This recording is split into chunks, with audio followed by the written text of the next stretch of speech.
Tingin ko nga mas matindi yung way of the cross sa mga Pilipino kaysa sa resurrection. We're not yet an Easter people.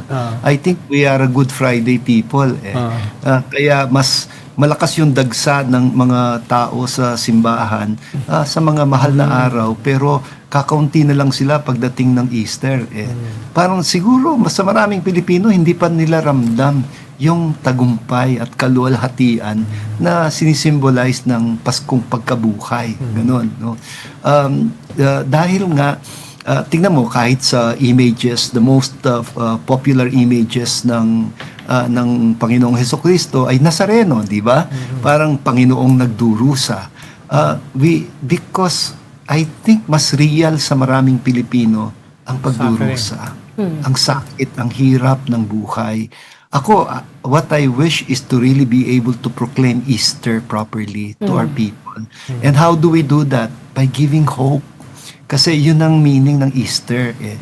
May pag-asa. Evil will not have the last say.